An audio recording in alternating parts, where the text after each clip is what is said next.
네, 그럼 지난 시간에 이어서 국방과학기술 IT 트랙 입문 세미나 두 번째 시간을 하겠습니다. 조금 수정을 했는데요. 뭐 큰 수정은 아니고 요걸 찾았습니다. 그래도 근거를 좀 갖춰야 될 것 같아서 제가 좀 감명 깊게 읽었던 책 중에 하나인데 글쓰기 관련돼서요. 여기서 보니까 이런 말이 있더라고요. 그러니까 제대로 뭘 배우려면은 어, 장인의 도제가 되어야 한다. 이런 표현이 여기 있었습니다. 그래서 여기도 있지만 인류 역사의 오랜 기간에 걸쳐서 기술을 배우는 유일한 길은, 물론 이거 굉장히 위험한 단어이긴 한데 저는 상당히 동의합니다. 이 부분은 다 말씀드렸고요. 네, 네, 여기도 뭐 윌컴이 올해는 네, 올해 10월에 있습니다. 네, 10월에. 뭐 다음 학기니까 뭐 제가 마음이 바뀌어서 갈 수도 있을 것 같아요. 네. 여기 이제 전시회 이런 게 있고요. 네. 그 다음에 이제 제가 스탠토 관련해서 여기 또 좀 더 찾았습니다. 이런 그림도 있답니다. 여기 아주 오래된 뭐 일리아드는 워낙 유명한 스토리다 보니까 여기저기 뭐 예술 작품 아니면 벽화 뭐 이런 데도 있으니까요. 제가 어디서 가져왔는지 기억은 안 납니다. 그리고 보니까 다시 보니까 100명의 목소리는 아니고 50명의 목소리를 내는 사람이었다. 이렇게 되어 있는. 네. 그다음에 뭐 봉수대에 대해서는 말씀을 드렸고요. 여기서 이제 조금 뭐 여기 주파수에 대해서 제가 잠깐 설명을 드렸는데요. 여기 보면은 뭐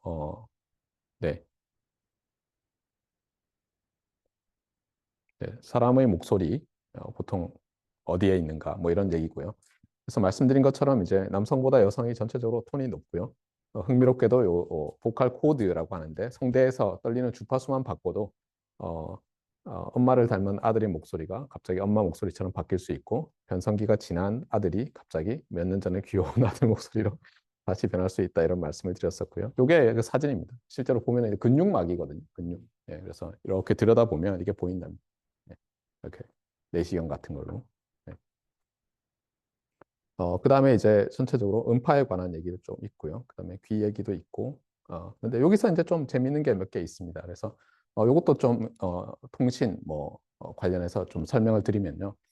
이게 알렉산더 그라함 벨의 그 특허에 나와 있는 그림이라고 합니다. 실제 받은 특허에. 보시면은 실제로 이제 좀 자세히 보시면 느낌이 이 사람이 과연 뭘 발명했을까 의심스러워지는 일이 발생합니다. 그러니까 뭐냐면 실제로 전화기라는 게 유선 전화기라는 게 마이크로폰과 스피커의 조합이거든요. 그러니까 이두 사람이 있으면 한 사람은 입에다 마이크를 대고 있고 한 사람은 그 선을 따라가서 귀에다 이어폰 또는 스피커를 가지고 있고 이런 거거든요, 실제로는. 그냥 간단히 얘기하면 세 가닥 선을 가지고 하나는 이제 그 그라운드로 하고 나머지 두 개는 이제 신호선으로 만약 한다면 마이크로폰과 스피커만 있으면 전화기가 되거든요. 물론 이제 좀 멀리 가려고 하면 당연히 증폭도 해야 되겠지만 실제로 이 그라함 벨이 자기 조수와 함께 테스트를 했을 때 그렇게 멀리 있지 않았어요. 제가 알기로는 뭐 바로 아래 위치인가 이렇게 됐었거든요. 그러면 이제 도대체 알렉산더 그라함 벨은 발명한 게 뭐냐? 그가 스피커랑 마이크로폰을 발명했느냐 하면 찾아보면요. 아닙니다. 그러니까 이 사람 전에 마이크로폰이랑 스피커가 있었어요. 그래서 이 특허가 이제 흥미로운 게 사실은 그 두 개를 조합한 거거든요. 근데 그 당시에 보면 마이크로폰과 스피커가 그렇게 뭐 이렇게 좋았던 것 같진 않아요. 왜냐하면 그 예를 들면 마이크로폰으로 사람 목소리 이제 이렇게 하면은 이제 뭔가가 나올 텐데 거기 스피커를 연결해서 제대로 틀어본 사람은 없었던 것 같아요. 그러니까 예를 들면은 뭐 예전에 나중에 라디오 디텍션 할 때도 보이지만 실제로 뭐 전파가 들어왔을 때 우리는 뭐 지금 보면 뭐 예를 들면 불이 깜빡거린다든가 아니면 귀로 들으면 소리가 들린다든가 이러지만 초창기에는 그 어떤 이상한 걸 만들었어요. 유리관 같은 거 안에다가 재료를 넣어가지고 그거에 전도도가 바뀌면 전파가 얘를 지나갔구나. 전도도를 측정합니다 나중에. 그런 식이었기 때문에 실제로 마이크로폰도 발명돼 있었고 스피커도 발명이 돼 있었지만 그것을 연결해서 이렇게 전화기로 만든 사람은 없었던 것 같고 벨이 어떻게 보면 이제 그걸 최초로 성공시킨 것 같아요. 네. 그래서 흥미로운 게 이제 이 위대한 발명인데 어떻게 보면 기존에 있던 두 개를 더한 거죠. 물론 이제 그 더해서 작동시키느냐 마느냐 시킬 수 있느냐는 또 다른 문제고 그래서 제가 이제 최근에 챗 GPT를 비롯해서 이것저것 물어보니까 아니 벨이 한 게 없지 않냐라고 이제 유도선 질문을 해도 아니다. 벨이 많은 일을 했다라고 하고 또 뭐 쳐다보면 그렇다고 합니다. 예. 근데 이제 주의할 건 뭐냐면 이 미국의 발명가들 어쨌든 간에 미국 국적을 취득한 사람들이 발명한 것들은 미국이라는 교육 제도가 이제 약간 그 영웅 만들기를 좋아해요. 제가 보니까. 그래서 예를 들면 어쨌든 미국 시민권을 획득한 사람이 뭐 어떤 멋진 발명을 세계적인 발명을 했잖아요.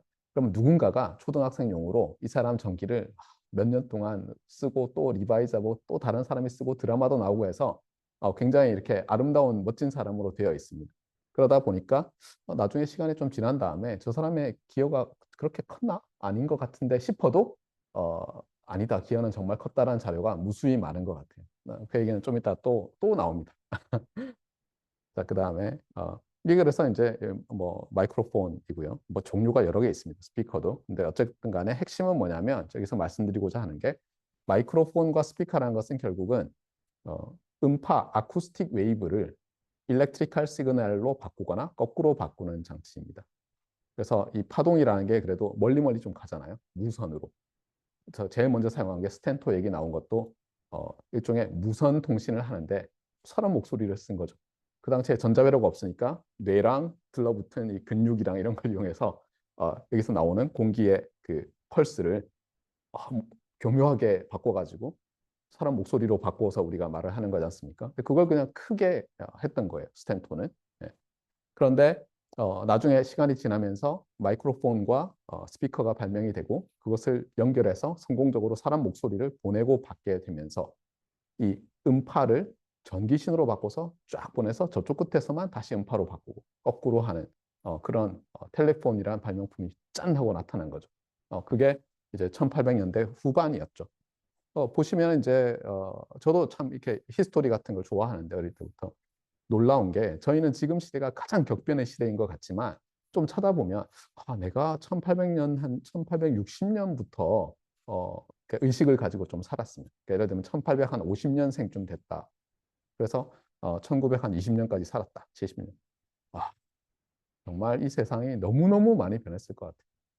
어느 날 갑자기 뭔가가 하늘을 날아다니고 어느 날 갑자기 뭐 사람들이 뭐 두들겨서 신호를 보내고 뭐 갑자기 뭐 불이 예전에는 초롱불이었는데 갑자기 뭐 전기라는 게 있더니 뭐 정말 대단했을 것 같아요. 네.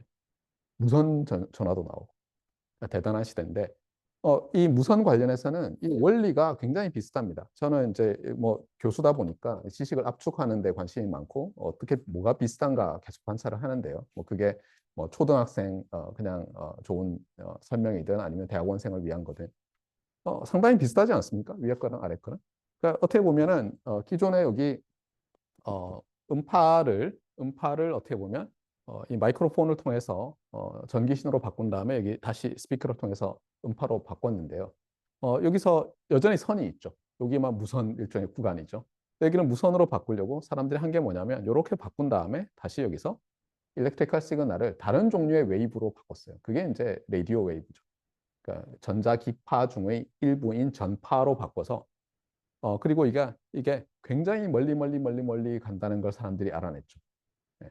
그게 이제 1800년대 후반에 있었던 혁명이었는데 거기에 대해서 좀 더 또 얘기를 하도록 하겠습니다. 그래서 일단 무선으로 가면서 이제 세상이 완전히 바뀐 거죠. 이게 3대 수학자 얘기를 했는데요. 이건 뭐 별로 중요한 건 아니고요. 이 아인슈타인이 이렇게 얘기했답니다. 아인슈타인이 벽에 이제 뉴턴, 패러데이, 그다음에 이 맥스웰의 초상화를 걸어놨대. 그러니까 아인슈타인이 존경하는 세 사람. 네. 그리고 이제 제가 이런 얘기를 했던 이유는 뭐냐면 이 사람이 실제로 그러면 맥스웰's four equations라고 하는데 또 다 발명했느냐, 발견했느냐? 그럼 또 그것도 아니에요. 실제로 보면은 이 사람이 이제 정립을 하면서 머리가 좋아가지고 보니까 잠깐 여기 변이조류라는 항이 시간 텀이 들어있어야 되는데 기존에 없는 걸 발견하고 그걸 집어넣고 기존에 있던 시계 그다음에 잘 정리해가지고 뭐 미분꼴, 적분꼴 딱 해서 사람들한테 내놓으면서 또 하나 엽기적인 일을 했습니다. 이 사람이 뭘 했냐면 이게 이제 그의 식인데요.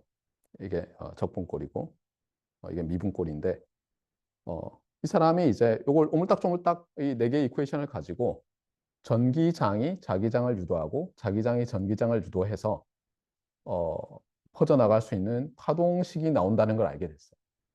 그 전에 이제 음파 이런 거에 대해서 미분 방정식 이런 건 알았기 때문에 사람들이 일반적인 파동 현상을 갖는 어떤 것, 그 음파 같은 것, 그게 퍼져나갈 때 어떤 미분 방정식을 만족해야 된다는 건 잘 알려져 있었거든요. 그런데 이거 가지고 오물딱조물딱 하니까 파동식이 나오는데 흥미로운 건 뭐냐면 그냥 하나의 어떤 일렉트릭 필드가 쭉 퍼져나가는 게 아니라 일렉트릭 필드가 시간에 따라 변하면서 거기에 마그네틱 필드를 인듀스하고 그 마그네틱 필드가 또 일렉트릭 필드를 인듀스하고 하면서 퍼져나가는 웨이브가 존재할 수 있다는 것을 수학적으로 이제 발견을 한 거예요. 사실 맥스웰이 그래서 예언을 합니다. 아, 이게 그리고 또 하나는 뭐냐면 여기 보시면 이제 여기 유전율, 투자율 이런 게 있는데 기억하시겠지만 저걸 가지고 잘 계산을 했더니 기존에 그 당시 알려져 있던 빛의 속도랑 같은 거예요. 저걸 1 오버 스퀘어 루트 뮤 제로 엡실론 제로일 겁니다. 제 기억이 맞다면. 그래서 이 사람이 어떤 말을 하냐면 어, 빛은 전자기파의 일종이다. 이렇게 또 얘기를 합니다. 그러니까 기존에 빛이라는 건 대충 알고 있었으니까요. 광학이라는 것은 뉴턴 때부터 이제 막 사람들이 공부를 했으니까요. 그 전에도. 그러면서 이제 일단 예언을 하고 나니까 사람들이 이제 그럼 정말 있냐 이걸 알아내 보자라고 한 거예요. 그래서 이 사람이 하인리 헤르츠라는 사람인데요. 이 사람은 교수였어요. 교수였는데 뚝딱뚝딱 해가지고는 이런 걸 만들었습니다. 여기 이제 그림이 하나 더 있었던 것 같은데 제가 오버랩 시켜서 없어졌네. 근데 어쨌든 간에 핵심은 뭐냐면 보시면 뭐 반지 같기도 하고 그렇죠. 예, 여기 끝에 이제 동그란 금속부가 있고요. 도체입니다. 리시버는 사실 아무것도 없고 뭐냐면 송신기에서 여기서 스위치를 딱 닫으면요. 불꽃이 팍 하고 튑니다. 그런데 떨어져 있는 여기서 불꽃이 팍 튀어요. 그리고 실제로 이게 그 웬만한 과학관 있지 않습니까? 우리나라 다 있습니다. 제가 그 과학관을 좋아하는데요. 과천과학관, 그다음에 여기 국립대구과학관 이런 데 좋아하는데 과천과학관에 국립대구과학관에 둘 다 있었어요. 이게 불꽃이 튑니다. 이쪽에서 버튼 딱 누르든가 뭘 돌리면 이렇게 딱 튀는데 저기 튑니다. 그런 게 있습니다. 그래서 이제 이 사람이 실제로 전자기파가 존재한다는 걸 보였어요. 그러고 나서 이 사람은 뭐라고 했냐면은 다른 데 찾아보면 그래 내가 찾았는데 뭐 별로 뭐 응용 분야는 없을 것 같고 그냥 존재한다는 거야. 재밌지? 끝. 이러고는 이제 자기 삶으로 돌아갔어요. 그런데 이제 이걸 보고는 똑똑한 사람들이 있었던 거죠. 예, 이걸로 돈이 되겠다. 그래서 이제 그 당시에 어, 여기 미친 듯이 뛰어드는 사람들이 있었는데 그 중에 한 사람이 이제 여기 막 지나가겠습니다. 요 사람이었어요. 뭐죠? 뭐 센서가 있나요? 큰일이네. 네. 그래서 이제 이 사람이 러더포드인데요. 기억하시겠지만 고등학교 물리 시간에 이 사람이 이제 핵물리학자죠. 그래서 원자 핵이 존재한다는 걸 발견했습니다. 이거 쏴가지고요. 이 방막에서 대부분이 통과하는 거예요. 그런데 어떤 순간에 굉장히 크게 튀어나옵니다.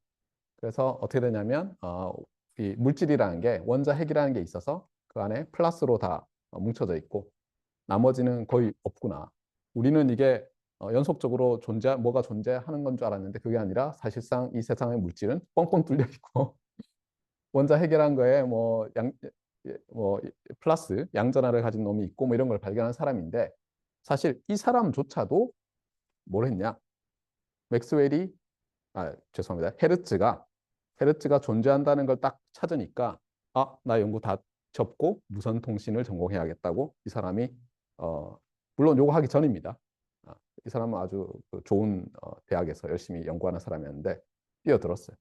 그런데 러더포드가 하다가 마르코니라는 인간이 너무 연구를 잘하고 프로그레스를 많이 만들어낸 거예요. 그래서 하던 거나 잘하자. 그리고 다시 이제 핵물리학으로 돌아가서 저걸 발견합니다. 그래서 이제 이 사람이 1909년에 죄송합니다. 1908년에 아마 노벨 화학상을 받고요. 그렇죠. 노벨 화학상을 받습니다. 러더포드. 그리고 다음 해에 마르코니가 노벨 물리학상을 받습니다.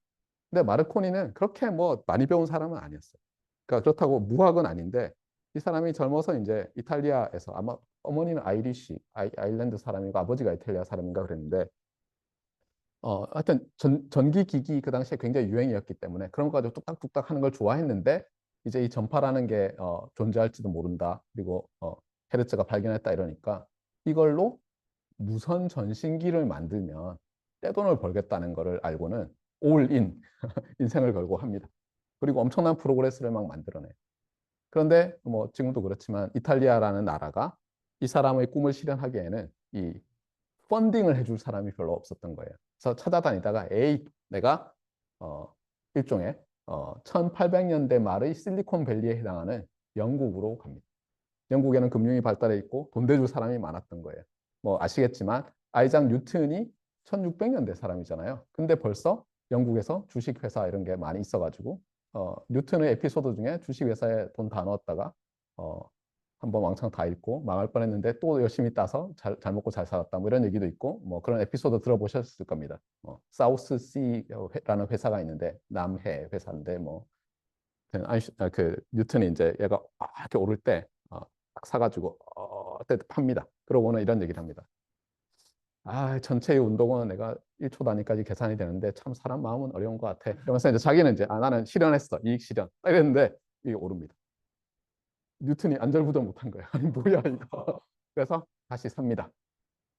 훨씬 돈을 많이 들여 샀겠죠. 그러고는 얘가 꼬꾸라집니다. 그래서 이제 뉴턴이 뭐 재산 한 70% 잃었다고 합니다. 그 당시. 근데 그래도 또 따가지고 잘 먹고 잘 살았다. 근데 어쨌거나 어, 핵심은 뭐냐면 이 사람이 어쨌든 간에 엄청난 프로그레스를 만들어낸 영국으로 가서 펀딩을 받아가지고 회사도 만들고 이 사람이 구글의 뭐 마르코니라는 사람이고요. 이 사람이 이제 하여튼 재밌는 사람인데요. 찾으면은 특히 챗 GPT 이런 애들은 마르코니가 누구야? 그러면 물리학자 이렇게 답을 합니다. 그래서 왜 이런 말도 안 되는 소리 하나? 왜냐하면 이 사람은 사업가 겸 엔지니어, 발명가였거든요. 제가 보니까 노벨 물리학상을 받았으면 일단 학자라고 답을 하는 것 같아요. 확률상. 챗 GPT는 확률적으로 말을 하니까. 네. 근데 어쨌거나 이 사람은 사실 발명가에 가깝고요. 이 굉장히 행운의 사나이였습니다. 예를 들면 이 사람이 이제 트랜스 아틀란틱, 그러니까 대서양 횡단 무선 전신에 성공을 하는데요. 그 당시에 이제 뭐 기껏해야 영국 내에서 뭐 예를 들면 스코틀랜드까지 뭐 이 정도 하고 있었던 거예요. 도보 해협 건너서 무선 전신 이런 거 하고 있었는데 대서양 건너 미국에 이제 하겠다고 하면서 이 사람이 자기 직원을 출장을 보냅니다. 야, 저 가서 뉴욕에 도착하면 몇 월 며칠까지 도착하면 며칠 쉬고 예를 들면 뭐 5월 13일 정오에 현지 시각 정오에 네가 셋업해가지고 신호를 보내줘. 그러면 내가 여기서 사람들 다 기자들 불러가지고 네가 보내는 신호 잘 잡아볼게. 그런데 주의할 게 있어. 거기서 뭐 예를 들면 어, 네가 보내고 나서 내가 또 여기 현지에 따끈따끈 뉴스 나온 거 넌 모를 거 아니야? 그거 전보로 보내줄 테니까 그거 그대로 카피해서 보내줘. 안 그러면 사람들이 어디 거짓말 한다고 할 거 아니야? 이런 식으로 이제 딱 세팅을 해놨는데 문제는 뭐냐면 이 사람이 저 같으면 기자들 부르고 막 하면은 당연히 리허설을 할 텐데 되는지 안 되는지 확인도 안 하고 기자들을 불러요. 그냥 직원 보내놓고는. 그러니까 엄청난 이 스턴트맨이었던 거죠. 일종의 퍼블리서티 스턴트맨. 그러고 나서 그날 시간이 돼서 기자들이 와글와글 마르코니가 과연 대서양 횡단 무선 전신에 성공할 것이냐. 난리가 난 거예요. 그러니까 요즘 그 뭐 아이폰 몇을 한다고 해서 사람들이 그냥 가게 앞에 줄 서는 건 아무것도 아닌 거. 그 당시에 뭐 전 세계가 물론 그래봤자 전 유럽과 일본이었겠지만 뭐야 이렇게 된 거예요. 왜냐하면 정보라는 것이 빠르게 전파되면 돈이거든요. 예를 들면 트란스 아틀란틱 정도 되면 아마 플로리다에서 캘리포니아까지는 충분히 될 거예요. 시카고나. 아니, 예를 들면 시카고에 그 곡물 선물 시장이 있었거든요. 제가 알기로는 최초로. 왜냐하면 그 미드웨스트 지역이 농산물 하는 데니까 포도하고 농산물 하는 데니까 예를 들어서 제가 시카고에 오렌지 선물을 투자하는 사람인데 제가 다른 사람들은 뭐 유선 전신으로 하고 되고 잘 안 되고 그러는데 제가 무선 전신으로 플로리다에 있는 제 그 직원들 요즘 플로리다에 허리케인이 와서 뭐 오렌지 농작물이 다 엉망이 됐는지 이런 걸 잘 알려줄 수 있고 캘리포니아에 또 오렌지 밭이 있잖아요. 거기 또 몇 명이 있어서 저한테 수시로 보내주는데 다른 사람들은 이틀 걸리고 사흘 걸린다고 해보겠습니다. 예를 들어서. 왜냐하면 이 전신을 받아가지고 써놓고는 좀 이따 시간 되면 다시 보내거든요. 릴레이를 할 때. 그러니까 오래 걸립니다. 이게 실제로 전신망으로 올려 그러면. 그런데 트랜스 아틀란틱 정도 되면 이제 이거 엄청난 돈이거든요. 다른 사람들이 팔기 전에 잠깐 플로리다에 지금 허리케인이 와서 망했어? 캘리포니아 오렌지를 다 사버려야지. 해놓으면 좀 있으면 이제 막 오를 거 아니에요. 그러니까 지금이랑 똑같은 거예요. 정보가 빠른 놈이면 돈을 벌 수 있는 게 있으니까. 그래서 무선 전신이 그러니까 누가 봐도 그 당시에 이 헤르츠 같이 그냥 학자 그러니까 굴에 갇혀가지고 그냥 맷돌을 연마 그게 연구라는 게 그 갈연자라고 합니다. 그러니까 구멍혈자 이래서 굴에 들어가서 맷돌 갈고 있는 뭐 이런 게 연구라고 하는데요. 그런 사람들은 이게 무슨 일을 어떤 새로운 세계를 만들어낼지 몰랐지만 대부분의 조금 머리가 잘 돌아가고 나는 이번 이 세상에 나서 돈을 좀 많이 벌어야겠다고 생각하는 마르코니 같은 사람들은 금방 안 거죠. 그게 어떤 중요성을 가지는지. 그래서 어쨌거나 성공을 합니다. 그리고 이 사람이 그날 저녁 이제 일기를 썼는데 어, 끓어오르는 기쁨을 주체할 수 없었다. 그러니까 자기도 될 줄 몰랐던 거예요. 그런 대단한 사람인데 왜 성공했느냐. 이게 전리층에 있었는데 이 사람은 몰랐어요. 이런 게 있는지. 하늘에 자기 전파를 반사해 줄 아이오나이즈 되어 있는 어떤 입자들이 있다는 사실은 몰랐어요. 그런데 운이 좋게도 이 사람이 그때 사용했던 그 대역의 그 센터 프리퀀시를 가진 전파는 뚫고 우주로 가는 게 아니라 하늘에 맞고 바다에도 맞고 하면서 퉁퉁 튕기면서 대서양을 건너올 수 있었던 거예요. 엄청난 사람이죠. 네. 노력도 많이 했고. 하여튼 이 사람이 그래서 아주 흥미로운 사람인데요. 예, 또 재밌는 게 있습니다. 아까 제가 잠깐 그 말씀을 드렸는데 벨에 대해서. 벨이 특허가 사실 어떻게 보면 기존의 특허 두 개를 잘 연결한 다음에 작동하도록 한 거지 않습니까? 어, 그런데 마르코니도 그런 짓을 했어요.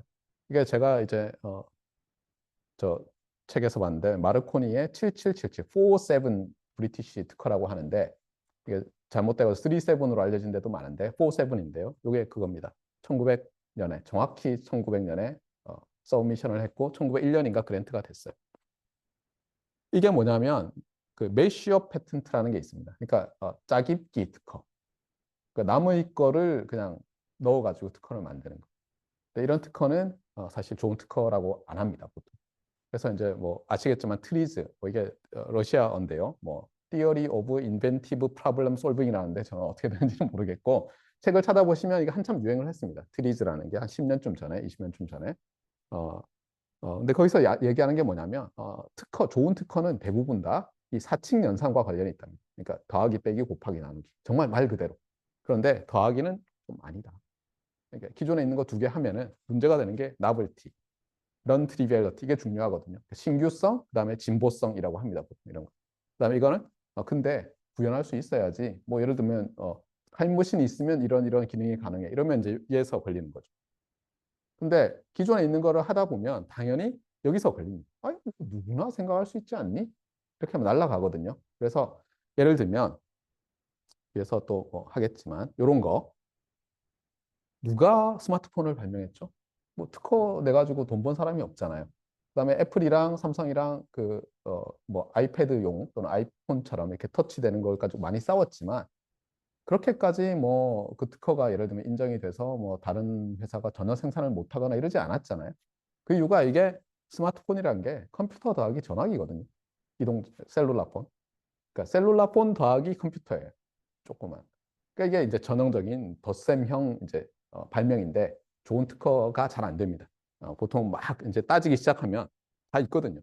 심지어 이걸 위해서 그 1968년 영화인 2001년의 우주여행이라는 게 있습니다. 어, 인류가 달에 가기 전에 이미 그 달에 가서 뭘 발견하고 하는 영화인데 엄청나고요. 마이크로웨이브로 이렇게 해서 그 프리스페이스 어떤 링크를 만들기 전에 세틀라이트 딥스페이스 프로브는 이런 파라볼라 안테나를 가지고 지구에다 쏠 거야. 이런 것까지 나와 있는 SF 소설가가 그런 내용을 다 쓴 아주 위대한 소설을 영화로 만들면서 소설을 고치고 뭐 이렇게 해서 이제 그 큐브릭 감독이라고 유명한 사람이 있는데 그 큐브릭 감독이 68년에 만든 거예요. 근데 그 영화에 보면 이미 아이패드 같은 걸 놓고 이렇게 뭐 뉴스를 보고 있는 장면이 나옵니다. 밥을 먹으면서. 그 다음에 놀랍게도 스카이프 있지 않습니까? 그런 화상 전화기 같은 걸로 그 지구 위에 있는 지구 궤도에 있는 스페이스 스테이션에서 지상에 있는 딸과 통화하는 그 프로이드 박사라는 사람이 나오는데 심지어 그 카메라는 얼굴을 추적해서 해가 조금 빗나가니까 센터링까지 해줘요. 지금보다 더 좋습니다. 네. 뭐 그렇기 때문에 사실 특허받기 어렵죠. 그러면 특허를 받으려면 어떻게 하느냐? 열심히 싸워야 됩니다. 그리고 이 마르코니는 이게 유명한데요. 이게 기존에 있는 두 사람의 특허를 합친 겁니다. 그리고 그 특허 심사하는 과정에서 계속 디펜드를 잘해가지고 특허를 따냅니다. 이게 그 라디오 커뮤니케이션에서 생기는 뭐 그 간섭 현상을 없애는, 그러니까 필터링이에요. 간단히 얘기하면 공진을 이용한 필터링인데 기존에 있던 건데 잘 만들어서 두 가지 기술을 특허를 받고 이걸로 엄청난 프로그레스를 계속 만들어냅니다. 네. 아까 나와 있던 그 벨의 전화기도 사실은 어떻게 보면 메쉬업 특허 같이 보이죠, 사실은. 네. 근데 제가 보니까요, 정말 중요한 특허들은 메쉬업 특허예요, 오히려. 그런데 인정받은 메쉬업 특허입니다. 근데 대부분은 못 받을 것 같아요. 네, 받기 힘들고. 자, 그러면 이제 이런 얘기를 왜 말씀을 드리냐면, 어, 이게 이제 아까 그 그림이네요. 이게 이제 리시버고 트랜스미터인데, 이게 사진입니다. 그리고 딱 요런 모양이에요. 딱 요 모양으로 거의 똑같이 복제품으로 만들어서 과학관에 전시하고 있습니다. 그러니까 요런 모양을 찾으시면 돼요. 여기는 이것도 구슬같이 돼 있고, 여기는 물론 납작하게 돼 있습니다만, 여기 보면 요 구슬이 있고 금속이 스파크 갭이라고 합니다. 스파크가 튑니다. 그리고 사람들이 이 스파크가 튈 때 자세히 보니까 이 스파크가 그냥 팍 하는 게 아니라 밝았다 어두워졌다 하면서 튄다는 것도 알았어요. 그게 아주 자세히 보니까. 그 다음에 이제 스트로보 이런 게 나왔지 않습니까? 그걸로 보니까 정말 오실레이션 하면서 이렇게 감소하는 게 보입니다. 마치 우리가 그 시누소이달 시그널에 익스포넨셜 곱하면은 이렇게 줄어들잖아요. 그런 게 여기 나타나고 그래서 사람들이 이런 걸 뭐 보고 공부도 하고. 근데 예전에는 이렇게 만들어 놓았어요. 헤르츠가. 그랬더니 다들 이 모양을 어떻게, 왜냐하면 이론이 없으니까 제대로 된 이 모양을 어떻게 바꿔서 무선 전신기를 만들려고 합니다. 그래서 마르코니도 처음에 헤르츠가 발명했다는 요걸 가지고는 계속 마디파이를 합니다. 어떻게 해보려고. 그러다가 어느 순간에 이게 아니라는 걸 알게 돼요. 실제로는 이런 구슬이 중요한 게 아니라 저기서 뭐 저희는 이제 일렉트리컬 엔지니어링 수업을 들어서 압니다만 제일 중요한 것은 RLC인 거예요. 특히 이제 커패시터와 인덕터를 가지고 공진을 어떻게든 하는 겁니다. 공진 회로를 만드는 게 핵심이라는 걸 아는데 지금은 실제로 전자전기공학 학부 수업을 안 들은 학생이나 아니면 뭐 대학 물리, 요즘에 대학 물리에도 좀 나오니까요. 안 들었거나 까먹거나 한 사람들한테 실제로 이런 전자전기 시스템이 어떻게 될까에 대해서 설명하기 정말 어렵습니다. 저도 이제 이 바닥에서 굴러놓으니까 그 다음에 설명하면 당연히 알아들을 줄 아는데 거의 못 알아들어요. 대부분의 학생들. 근데 돌아보면 저도 그랬던 것 같고. 그러면 이제 예전에는 이게 이제 장치잖아요. 이게. 어. 그런데 이거를 지금은 다르게 봅니다. 여기 나와 있는 것처럼 지난 시간에도 말했지만 어떤 기능을 수행해야 되느냐와 그걸 어떻게 만들 것이냐가 점점 분화가 되는데 이때만 하더라도 분화가 되어 있지 않았어요. 그러니까 이렇게 해놓으면 그냥 계속 이 모양을 어떻게 바꾸려고만 했던 겁니다. 저게 수학적으로 어떤 기능을 하는지는 생각을 안 하고.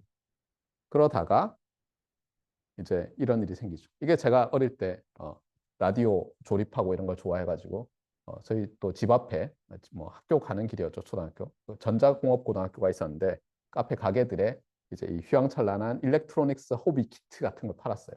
반짝반짝 멋지니까 이제 이런 것도 사고 만들어 보는데 이걸 사가지고 보면 이제 이렇게 만들라고 돼 있습니다. 실제로 아마 이게 제가 어디서 제 거를 했던가 뭐 어디서 카페 했던가 이렇게 돼 있어요. 근데 이거 보면은 뭐 얘는 어쨌든 감아놓은 거니까 코일인데 이거 커패시터가 있고 이게 트랜지스터 같아요. 이게 트랜스포머고 도저히 이게 뭘 하는 건지 알기 어렵습니다. 심지어 이렇게 회로도를 그려놔도 이걸 보고 이제 제가 전자회로 1, 2를 한참 들을 때는 딱 보고 아 여기는 뭐고 알겠지만 지금 이제 한 30년이 지나니까 전혀 모르겠어요. 네. 그냥 이게 어쨌든 커패시터 같은데 안테나? 그런가? 뭐 하자는 거지? 이렇게 됩니다. 그래서 말씀드린 것처럼 이쪽 빌딩에 있는 사람들과 이쪽 빌딩에 있는 사람들이 이제 학부 때는 같이 다 배우다가 조금만 지나면 또 몰라요. 하나도. 저는 보면 전혀 모르겠어요. 왜냐하면 이렇게 하지 않거든요.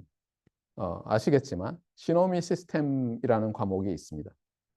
그거는 이렇게 모델링을 합니다. 우리가 어떤 기능을 수행할 녀석이 있으면 걔를 시스템이라고 부르고요. 그 녀석의 인풋을 인풋, 아웃풋을 아웃풋 이렇게 한 다음에 뭔가 모델링을 하는데 그러면 이게 수학적으로 펑션이랑 비슷해요. 함수랑. 입력이 있고 출력이 있고. 예를 들면 y는 x제곱. 그러면 x가 입력이고 x제곱인 y가 출력이 되는 거죠. 그 다음에 예를 들면 뭐 시노미 시스템에서 뭐 예를 들면 푸리에 트랜스폼 나오고 막 하면은 예를 들어서 얘가 어떤 뭐 리니어 타임 인베런스 시스템이다. 그러면 여기 들어가는 인풋 시그널이 t의 함수이고 출력도 t의 함수이고, 그러면 얘는 리니어 타임 인베리언트라고 하면 얘가 안에 실제로 어떻게 구현을 하든 간에 임펄스 리스판스라는 펑션 하나로 대표되고, 출력은 입력과 임펄스 리스판스의 컨볼루션 인티그랄이다. 이런 식으로 그냥 수학으로 나오거든요. 그러고 나면 이 티어리를 딱 만들고 나면 선형 시불변 시스템으로 내가 일렉트리컬 시스템을 디자인하겠다라고 딱 하는 순간 회로가 필요 없어요.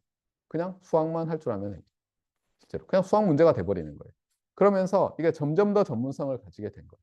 그래서 지금은 어떻게 보면 이 빌딩에 있는 사람들은 가장 간단한 회로조차도 보면 까막눈이에요. 심지어 아마 제가 지금 전자회로를 이번 학기에 듣고 있는 학생보다 전자회로를 당연히 100배쯤 더 모를 거예요. 그리고 아마도 전자회로를 가르치는 우리 교수님은 통신에 대해서 학부생들보다 100배쯤 모를 거예요. 그러니까 완전히 분화가 돼 있으니까요. 그러면 이제 예를 들어서 AM 트랜스미터를 지금 만든다고 하겠습니다. 예전에 아니고요. 예전에는 이 라디오가 AM 리시버잖아요. 아까 나와 있던 게. 보면 온갖 꼼수가 들어있습니다. 여기 실제로. 어, 보면 와, 이렇게 만들다니 생각되는. 왜냐하면 저 AM 리시버를 단순화하려고 수없이 많은 발명가들이 조금씩 임프루브를 해놨거든요. 예. 그리고 저런 일렉트로닉스 호비에 있는 서킷들은 그 익스파이어된 패턴트가 있는 회로들을 넣어서 보통 합니다. 안 그럼 나중에 뭐 몇 대 팔아가지고 한 30만 원 벌었는데 너 저기 불법적으로 팔았어 3천만 원 내놔 이러면 망하니까요. 그런데 수학적으로는 굉장히 간단합니다. 어떻게 되냐면 일단 트랜스미터는요. 사람 목소리를 일단 마이크로폰을 통해서 전류로 바꾸고요. 그다음에 또 하나는 뭐냐면 여기다가 제가 원하는 반송파라는 거를 일렉트리컬 시그널을 일단 만듭니다. 고주파로. 이건 뭐 전자회로 배우면은 만드는 방법들이 여러 개 나옵니다. 뭐 낮은 주파수는 트랜지스터 가지고 되먹임해서 만들 수도 있고요. 그 다음에 얘랑 얘를 곱하기를 해야 돼요. 그러니까 전류 또는 전압 시그널 두 개를 곱해가지고 이런 걸 만들어내서 안테나에 인가를 하면은 증폭을 해서요. 이제 전파가 만들어지거든요. 근데 놀랍게도 곱하기를 어떻게 하죠? 아날로그로, 디지털로 아니고요. 컴퓨터한테 뭐 매틀랩으로 3 더하기 5 전자계산기로가 아니라 아날로그로 어떻게 곱하죠? 근데 이런 걸 다 해낸 거예요, 실제로. 그 당시 사람들은 어떤 꼼수를 써가지고. 지금도 이 곱하기를 하기 위해서 이쁘게 사용되는 게 RF 컴포넌트가 믹서라는 겁니다. 믹서는 오디오 기기에서는 주로 더하는 기기를 믹서라고 해요. 소스가 여러 개 있는데 믹싱을 해서 이러면은 예를 들면 잘 아시지 않습니까? 그러니까 왜 가수들이 그 레코드 레코드 스튜디오에서 자기 노래 녹음할 때 이런 밀실 같은 데 들어가서 이만한 마이크 놓고 귀에 헤드폰 쓰고 막 노래 부르잖아요. 이게 어떻게 되냐면 먼저 반주를 따로 다 녹음을 합니다. 왜냐하면 가수가 오기 전에 이쁘게 돼 있는 걸 해야지 뭐 계속 틀리면 비싼 가수가 짜증낼 거 아닙니까? 그래서 안 틀리게 딱 녹음을 해놓고요. 그리고 디지털로 딱 떠놓고는 전선으로 헤드폰으로 들려주고 그럼 거기 맞춰서 가수는 그냥 노래만 부르는 거예요. 그러면 실제로 기기는 어떻게 하냐면 따로 녹음을 한 다음에 나중에 믹싱을 해서 즉 더해가지고 우리가 아는 음반 또는 옛날 같으면 카세트 테이프를 대량으로 이제 넣어서 파는 거죠. 그래서 이제 믹서라는 게 오디오 하는 사람들은 더하는 건데 RF 하는 사람들은 믹서라는 게 곱하기입니다. 그리고 주로 하나는 시뉴소이달 시그널이고 사인파, 코사인파 같은 거고 하나는 이제 다른 시그널이에요. 이거 곱하는 기기가 있는데 어떻게 곱하기를 수행하죠? 그러니까 사실 뭐냐면 제가 말씀드린 것처럼 곱하기를 수행할 수 있으면 굉장히 좋은 일이 일어나는 겁니다. 그러니까 예를 들어서 여기 보시면은 그냥 하는 게 아니라 여기다 이제 어떤 직류 DC를 만들고요. DC에다가 사람 목소리를 바꾼 요 M of T라는 걸 더하고 요거를 곱해요. 그런 다음에 안테나에 인가를 합니다. 물론 증폭하고 해야 되지만. 그러면 어떤 좋은 일이 있냐면요. 그 다음 페이지를 보시면 수신을 했잖아요. 이렇게 해서 만들어지잖아요. 요거를 가지고 예를 들면 멀리 갔는데 그냥 편의상 그냥 요걸 그대로 멀리서 받았다고 하겠습니다. 그럼 어떻게 하면 되냐면 수신기에서 똑같은 주파수를 갖는 코사인 2파이 FCT를 만들어 가지고요. 수신 시그널에 또 곱해요. 그럼 이제 코사인 제곱이 되면서 얘가 코사인이 예를 들어서 이렇게 생겼으면 코사인 제곱은 이렇게 돼 있거든요. 그러니까 어떻게 보면 이제 코사인이 약간 위로 올라가면서 주파수가 2배가 된 거죠. 그래서 어떻게 하냐면은 얘를 그 우리 고등학교 때 배운 2분의 1 더하기 코사인 2배의 얼마로 바꿉니다. 그 부분은. 그러면 여기 보시는 것처럼 2배의 코사인 2파이 FCT를 뭐 2배는 중요한데 곱하면은 수신된 시그널과 곱하면 이렇게 바뀌고요. 그러면 이거 곱하기 잠깐만요. 이거 맞나? 네, 이거 뭔가 좀 이상한데. 예, 그렇습니다. 요거 더하기 요건데요. 얘는 보면 아까 그 마이크에서 나온 거에다 DC 더한 거랑 같고요. 얘는 고주파인데 얘를 없앨 수만 있으면 그냥 음성이 다시 나오는 거죠. 그러니까 뭐냐면은 뭐 AM이라는 게 어려운 게 아니에요. 사람 목소리를 전기신호로 바꾸고 캐리어랑 고파해 가지고 안테나 인가에서 보내면 전파가 멀리 멀리 날아가서 다른 안테나에 수신이 돼서 나오면 증폭해 가지고 다시 똑같은 주파수로 곱해 가지고 물론 이제 페이즈를 맞추기 어려워서 온갖 꼼수가 또 있는데 어쨌든 또 곱하면 이제 사람 목소리는 저주파 있고 저 높은 데 실리는데 우리가 사용하는 보통 스피커 같은 거는 낮게 이렇게 밴드 패스, 로 패스 필터링 하거든요. 인간 바로 들리는 겁니다. 그러니까 이게 곱하기만 수행할 수 있으면 트랜스미터랑 리시버에서 그리고 로컬 오실레이터만 만들 수 있으면 AM 라디오가 되는 거예요. 물론 예전 사람들은 그렇게 당연히 생각하진 않았죠. 그러니까 어떻게 보면 지금 이제 우리가 이 시노미 시스템 이런 걸 배우면서 이게 빌딩 옛날에는 하나였다가 이렇게 쪼개지면서 이쪽 사람들은 거의 수학을 하는 거예요. 이런 곱셈 말고도 뭐 여러 가지 알고리즘으로 해결하는 법. 이 사람들은 어떻게 만들 것이냐. 이게 이제 핵심입니다. 어떻게 보면 일렉트리컬 엔지니어링 핵심이고요. 그다음에 그렇게 해서 만들어진 이상한 제품 중에 하나가 또 새로운 사이언스를 만든 게 컴퓨터 사이언스 엔지니어링이라고 보시면 됩니다. 컴퓨터라는 거 워낙 독특하니까요. 자, 그런데 그러면 이제 나오는 게 이렇게 되는 거죠. 이런 걸 하기 위해서 저 오른쪽 빌딩에 있는 사람들은 이렇게 보는 겁니다. 소스가 있어. 신호를 만들어. 마이크로폰이 있어. 트랜스미터에서 보내. 채널을 통과해. 다시 받았어. 스피커를 올리고 들으면 되네. 이런 식으로 이제 블록도로 생각하는 거예요. 그러면서 각각의 블록도에서 어떤 수학적인 논리적인 연산들을 막 수행하면 좋은 일이 생기나만 연구를 하는 거예요. 네, 그렇게 되어 있고 레이더도 마찬가지입니다. 어떻게 보면. 뭐 복잡하게 생각하실 필요가 없고요. 그래서 시노미 시스템이라는 과목은 이 오른쪽에 있는 거고요. 보시면 또 아시겠습니다만 우리가 라디오 웨이브, 전파라고 하죠. 전자기파는 일렉트로마그네틱 웨이브인데 그 대역의 일부를 이제 저주파 대역을 전파라고 하는데요. 이 전파를 만들어내고 또 전파를 일렉트리컬 시그널로 바꾸는 데는 안테나라는 게 필요합니다. 안테나는 그럼 어디서 나왔느냐? 그래서 제일 간단한 거는 이제 사실 그 평판 커패시터에서요. 얘를 저희가 이제 배터리 연결하면 차징이 되지 않습니까? 그다음에 또 저항으로 연결해서 디스차지 할 수 있고요. 얘를 이렇게 편 다음에 그다음에 여기다가 교류를 가합니다. 그러면 전기장이 이쪽으로 생겼다 저쪽으로 생겼다 하면서 얘가 자기장을 유도하면서 이렇게 퍼져나가는 거죠. 그게 이제 기본적인 다이폴 안테나의 원리입니다. 그러니까 그냥 도선 두 개에다가 전류를 인가하는데 교류 전류를 인가하면 전파가 만들어져서 날아가는 거예요. 그게 기본입니다. 그런데 이건 다 넘어가고요. 이게 전파라는 게 대기를 통과합니다. 그러니까 이게 진공을 통과하는 게 아니거든요. 그러다 보니까 대기 성분에 따라서 흡수되는 주파수가 다른 거예요. 그러니까 예를 들면 지금 보시면 여기 한 60GHz 정도에서 이렇게 흡수가 많이 되잖아요. 이게 가장 큰 문제이기도 합니다. 그러니까 이게 아마 뭐 CO2 흡수선인가 뭐 H2O 흡수선인가 제가 잘 모르겠는데요. 이산화탄소 아니면 물인데 아마 물일 거예요. 네. 그래서 저기서 튀어나온 부분을 이용해서 뭐 아마 요 어디일 거예요. 뭐 전자레인지를 만들기도 하고 저 밑에 전자레인지에 이제 수분이 있는 음식을 넣어서 돌리면은 이제 얘가 어, 쌍극자니까 막 이렇게 돌면서 막 부벼져 가지고 열이 막 나는 거죠. 하여튼 여러 가지가 있는데 어, 예를 들면 이런 걸 일부러 적극적으로 활용해서 예를 들면 그럼 멀리 안 가지 않습니까? 여기서만 쓸 때 주파수 60GHz 와이파이를 만들자 해서 실제로 와이파이 표준이 있습니다. 그 와이파이라고 안 하는데 802.11 어떤 뭐 표준인데요. 요 대역을 일부러 적극적으로 쓰겠다는 것도 가능하고요. 왜냐하면 전파라는 것은 멀리 갈 수 있기 때문에 문제는 너무 멀리 가면 간섭이 돼버리니까 결국 사용할 수 있는 사람이 줄어들거든요. 네, 그런 것들을 사람들이 다 이용해서 이제 여러 가지를 만들고 레이더도 그래서 예를 들면 멀리 갈 수 있지만 뭐 어쩌고 저쩌고 대역을 다 나눠놨습니다. 여기 있네요. O2네요. O2. 산소네요. 산소. 물이 아니라 산소 흡수선이었어요. 60기가에서. 이건 넘어가고요. 이것도 넘어가겠습니다. 자, 그러면 이제 계속 말씀드리는 게 이런 겁니다. 그러니까 어떤 기능을 수행하면 좋은가 연구하는 사람들이 있고요. 그 사람들은 이제 이런 말을 하는 거죠. 수학을 그래서 좋아합니다. 전자전기공학과에서 오른쪽 빌딩에 있는 사람들은 수학을 좋아해요.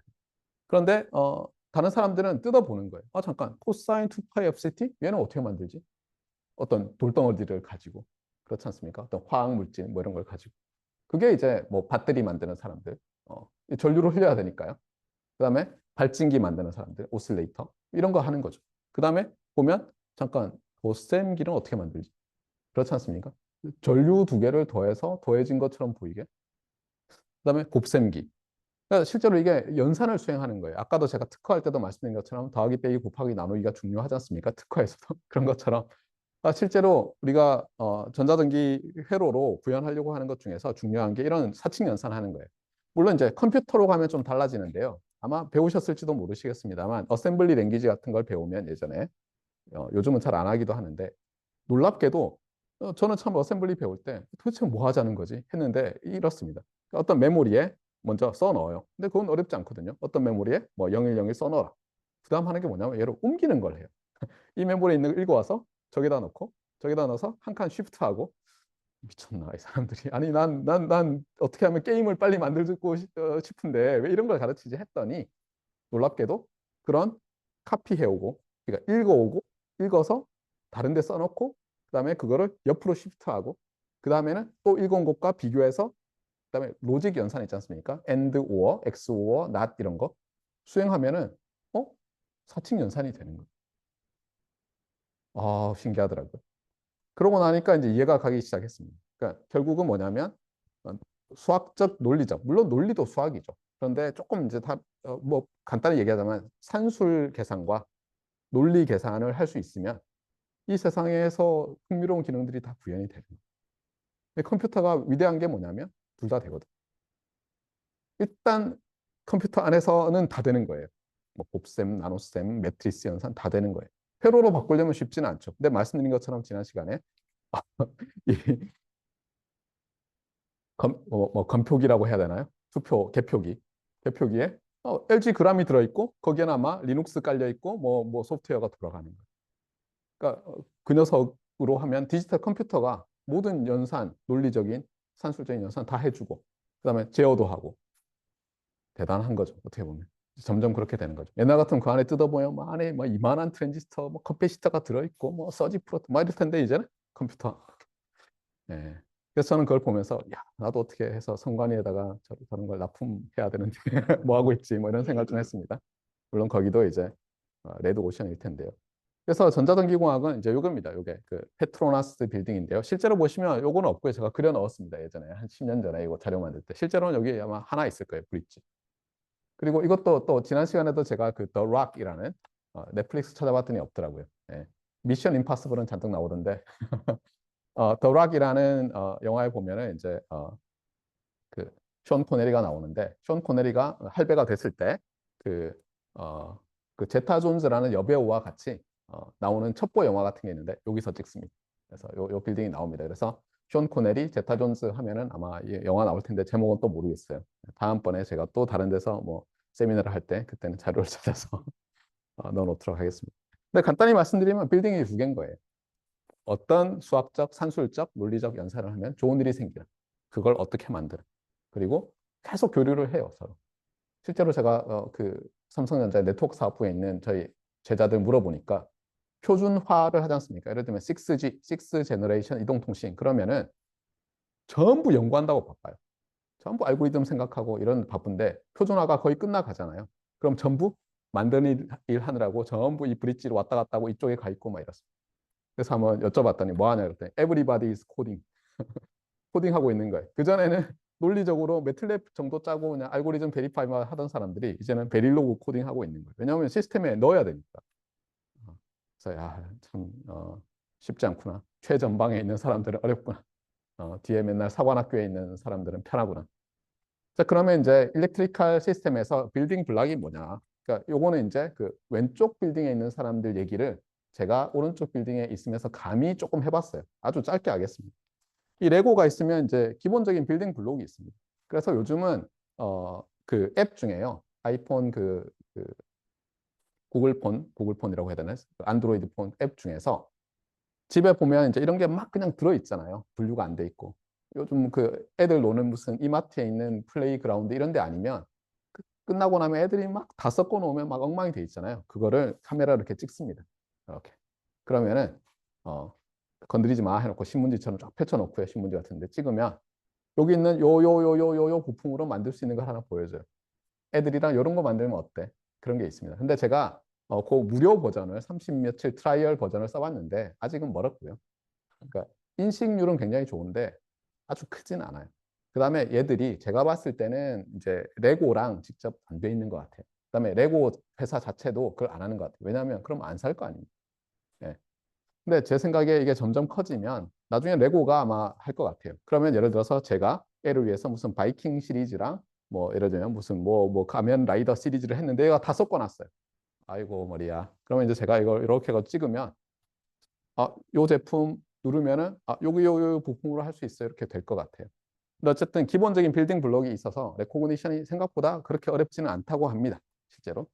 그런 것처럼 얘도 그러면 이게 이제 아이폰에 있는 아마 어플리케이션 프로세스 같은데요. 그럼 얘들은 도대체 베이직 빌딩 블록이라는 게 있는 거냐? 보면 없지 않습니다. 근데 뭐 제일 중요한 게 앰플리파이어인 것 같아요. 이 그림을 그린 이유는 뭐냐면 저희가 시노미 시스템 처음에 배울 때 뭐냐면 그 기계공학적인 미분 방정식과 전기 회로의 미분 방정식이 수학적으로는 동일하다. 이런 얘기를 합니다. 그리고 재밌게도 그 저희가 시노미 시스템에서 배운 거 수학 있지 않습니까? 보면 기계공학과 가서 보면 뭐 배우는 과목이랑 수학은 똑같아요. 그래서 예전에 한참 기계과 학생들이 저희 과 와서 시노미 시스템 수업을 많이 들었어요. 왜냐하면 한 과목 들어놓고 실제 두 과목 할 수 있는 거죠. 그다음에 뭐 궁금하기도 하고 수학적으로는 동일하니까. 그래서 제가 양민학살 하러 다니지 마라 이러면 다 알면서 모르는 척 앉아 있어요.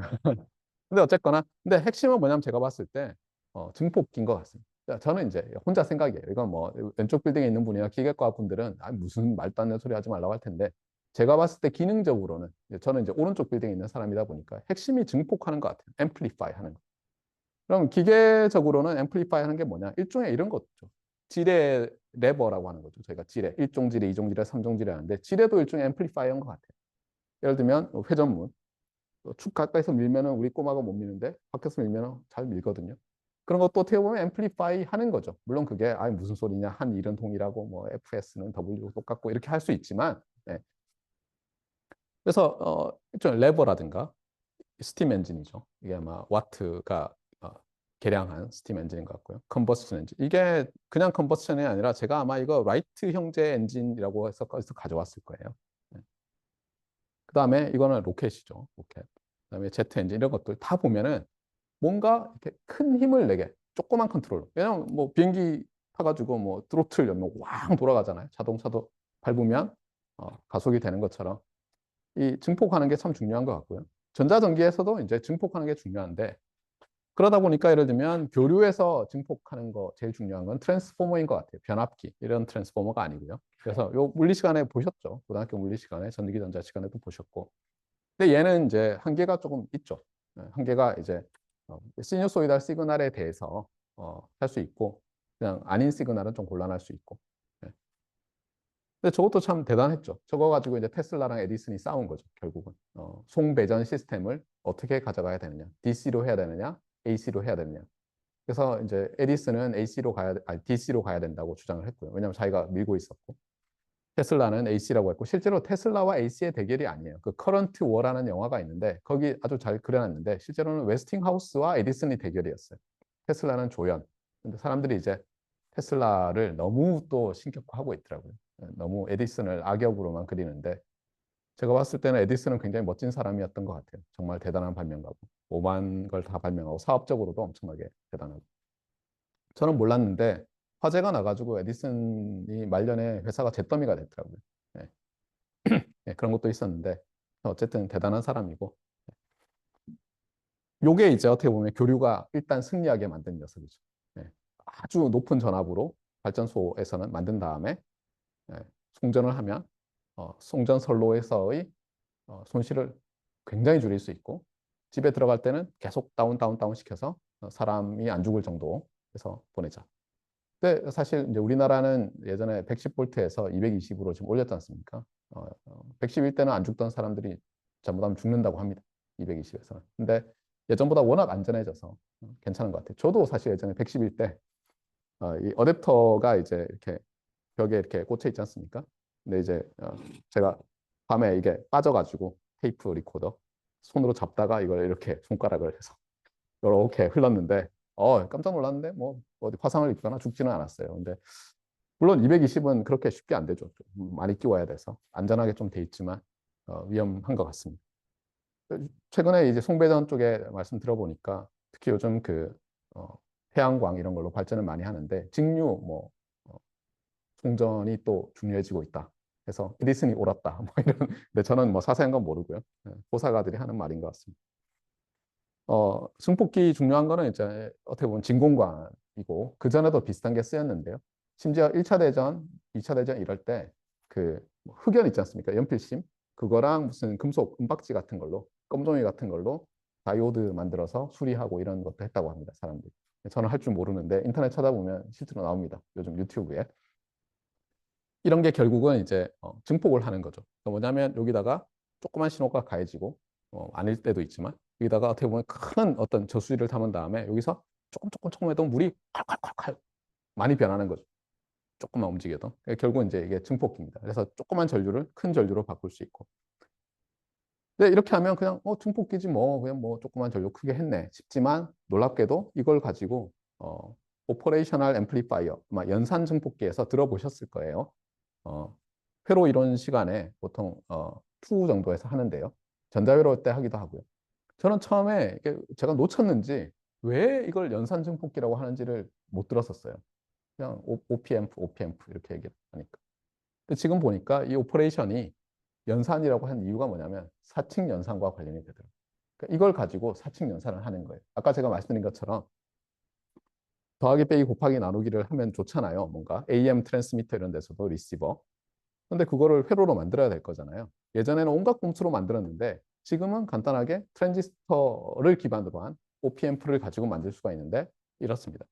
얘는 단순히 얘기하면 뭐냐면 인풋 두 개의 차이를 증폭하는 거예요. 근데 굉장히 크게 합니다. 우리 생각에는 아니 뭐 저걸로 무슨 더하기 빼기 곱하기 나누기를 하지 싶은데 저걸 가지고 이제 참고로 OPM프 자체는 또 트랜지스터를 여러 개 가지고 있다고 합니다. 이렇게 해서 팔기도 하고요. 옛날에는 저는 이런 거 가지고 실험했었습니다. 이런 거 가지고. 네. 어, 네. 예전에는 진공관으로 오피앰프를 만들었나 보더라고요. 지금은 트랜지스터로 하지만. 그래서 예를 들면 이렇게 연결을 합니다. 아까 오피앰프 보셨죠? 그래서 입력이 2개인데요. 저항을 이렇게 단 다음에 여기다가 입력을 2개 딱 가하면 뺄셈기가 됩니다. 놀라운 거죠. 교류가 아니라도 되고 뭐 직류라도. 물론 어떤 레인지가 있지만 놀라운 거죠. 빼기가 된 거죠. 네. 빼기가 되면 뒤집기도 되는 거죠. 하나를 안 넣으면 마이너스가 되지 않습니까? 그러니까 논리 연산처럼 이제 신호를 뒤집을 수도 있고요. 그 다음에 여기 보시면 예, 당연히 더하기도 되고요. 여러 개. 그러니까 덧셈 뺄셈 되고요. 앰플리파이어니까 곱셈도 되는데 이번에는 미분 방정식을 그러니까 미분 적분을 할 수 있습니다. 이걸로. 그러니까 대단한 거죠. 예. 참고로 그 브리티시 뮤지엄에 가시면요. 뭐 우리 보면 다들 아름다운 훔쳐온 물건들 있지만 거기서 자전거를 타고요. 그 따릉이 같은 거 빌리시면은 한 15분도 안 가면은 그 런던에 그 사이언스 앤 테크놀로지 뮤지엄이 있습니다. 딱 들어가면은 증기기관 실제 사이즈들이 있어요. 버튼 누르면 막 움직입니다. 엄청난 것들이 압도하는데요. 거기 이제 사이언스 앤 테크놀로지 뮤지엄에 돌아다니다 보면 저 끝에 이런 그 일렉트리칼 증폭기들이 나오기 전에 미케니컬하게 더하기 빼기 미분 적분하는 그런 장치들이 있어요. 만들어지자마자 이제 어떻게 보면 정밀 기계로 만든 건데 아이디어를 가지고 일렉트리컬 시스템이 나오면서 다 없어진 거죠. 참고로 요거는 이제 일렉트리컬 시스템으로 된 여러분은 모르겠습니다만 아날로그 컴퓨터입니다. 그래서 저는 처음에 배울 때 아니 컴퓨터가 다 디지털이지 이렇게 생각을 했는데 저희 회로 이런 시간에 저희 서울대 전기과 3회 졸업생이신 어, 그 명예 교수님이 가르치셨는데 아날로그 컴퓨터라고 자꾸 하시면서 가르쳐 주시는 거예요, 뭔가를. 봤더니 어, 정말 이 미분 방정식을 풀기 위해서 여기 보면은 여기 구멍들이 뻥뻥 뚫려 있지 않습니까? 마치 전화 교환수 교환대 같은데 여기다 전선을 잘 연결하고 해가지고 웨이트 잘 주고요, 포텐쇼미터 뭐 이런 거 하면은 미분 방정식을 딱 만들 수 있고요. 그다음에 스위치를 딱 넣으면은 여기에 스코프에 모양이 쫙 그려지면 종이 대놓고 이렇게 그리면 미분 방정식을 풀면 나오는 출력이 이제 보여지는 겁니다. 그때는 프린터도 없으니까 이제 소위 말하는 습자지를 대놓고는 이렇게 습자하는 그 얇은 종이 이렇게 그리는 거죠. 따라서 그러면 이게 솔루션이구나. 이게 아날로그 컴퓨터입니다. 네, 이렇게 돼 있었다고 합니다. 더하기 빼기 뭐 곱하기 나누기 미분 적분 다 되는 다 일종의 OPM프들로 또 되어 있죠.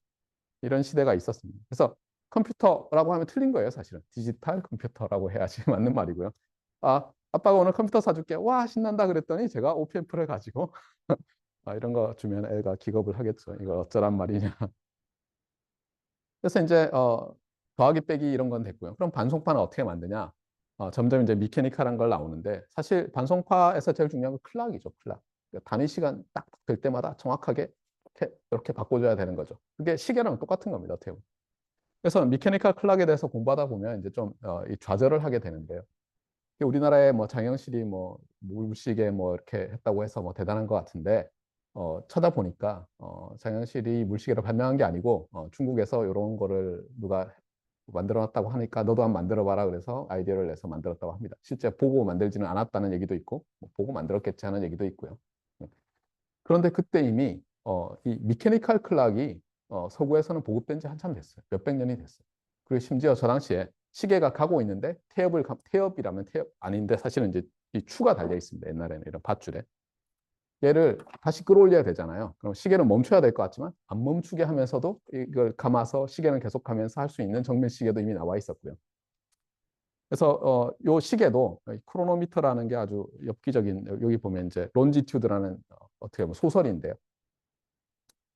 A&E 채널에서 미국에서 그 다큐 및 드라마로 만들어지고 그래서 저도 이제 봤었는데 저게 이제 영국 의회가 영국 국왕이 포로로 잡혔을 때 포로 교환금에 해당하는 돈이 대충 있을 거지 않습니까? 저 시대 때 1600년대 말이죠. 네, 뉴튼 시대입니다. 사실 뉴튼, 헨리 이런 사람들, 헨리 여성의 그 헨리 있던 사람 시대. 영국에서는 이제 혁명이 거의 끝나고 이제 사실상 왕은 지배하지 않고 이제 의회가 지배하는 공화국은 아니지만 왕국인 그 시대인데 그때 의회가 그래도 어쨌든 영국 국왕이 포로가 됐을 때 풀어줘 돈 주고 인질 할 때 드는 금액을 현상금으로 걸어서 전 국민에게 공부를 합니다. 그게 뭐냐면 바다에서 어떻게 하면 나의 론지투드 위도 말고요 경도를 알아낼 수 있는 위도는 이제 뭐 저희 지구과학 시간에도 봤지만 그 지역에서의 뭐 북극성의 고도가 그 지방의 위도다 이런 게 있으니까 잘 측정하면 되거든요. 태양이 제일 높이 떴을 때 오늘이 며칠이고 하면 되는데 경도는 이게 쉽지 않습니다. 그러니까 어디 있는지를 알아야 되거든요. 실제로 이것 때문에 영국이 엄청난 많은 손실을 입습니다. 실제로 상업적으로도 그렇고 군대도 그렇고. 경도를 찾아내는데 어떻게 찾아낼 것이냐 했더니 여기 있는 존 해리슨이라는 사람이 시계 만들던 사람이에요. 나무로. 이 사람이 시계를 이용해야겠다. 근데 사실 이 사람이 그 아이디어를 낸 건 아니고요. 정확한 시계가 있으면 현지 시각은 이제 태양이 이렇게 남중할 때를 측정하면 되지 않습니까? 그러면 지금 몇 시인데 내가 런던에 썼던 할 때는 시계 몇 시였네? 시간 차이가 얼마니까 경도상 얼마 떨어지겠구나. 이게 되는데 문제는 뭐냐면 미케니컬 클락은 이 배가 흔들리고 이러니까 이게 안 맞는 거예요. 너무 오차가 큰 거예요. 정확하게 경도를 알아낼 정도. 근데 이 사람은 어쨌든 시계 말고는 프랙티컬한 게 없다고 생각해서 도전을 합니다. 그래서 중간에 이제 재밌는 건 뭐냐면 처음에 사람들이 온갖 아이디어를 내서 프레젠테이션을 하거든요. 지금이랑 거의 비슷해요. NSF, NRF 이런 데 교수들이 펀딩 주세요 하는 거랑 비슷한데 의회의 어떤 위원회에서 심사를 합니다. 그래가지고 그래 수고했으니까 너는 탈락. 너는 좀 더 연구해봐. 돈을 더 줍니다. 그래서 이 사람이 이제 계속 연구를 해요. 점점 인프로를 시키는데 이제 장남이었던 이 사람이 존 해리슨이고요. 장남이었던 무슨 해리슨한테 너도 같이 하자 해가지고 아들이 결혼도 안 하고 그냥 일만 해요, 같이. 그리고는 그 수없이 많은 사람들이 이제 돈 안 주려고. 왜냐하면 이 사람들이 평민들이고 그런데 받는 순간 그 당시로서는 세계 몇 대 재벌이 되는 거예요. 그러니까 어떻게 보면 이 사람들이 영국 국왕을 인질로 잡고 인질금 받아내는 거랑 똑같은 겁니다. 그리고 성공합니다. 받아냅니다. 크로노미터라는 그러니까 뭐 시계죠, 시계. 정밀한 시계. 예전에 그 보시면요, 아주 옛날 영화들이나 보시면 군함에 이게 그 선장 이 키잡이 있는데 뭐 시계들이 막 이렇게 있어요. 네, 그게 여기서 나온 겁니다. 그러니까 이 크로노미터 하나로는 위험하니까 여러 개를 달아놨거든요.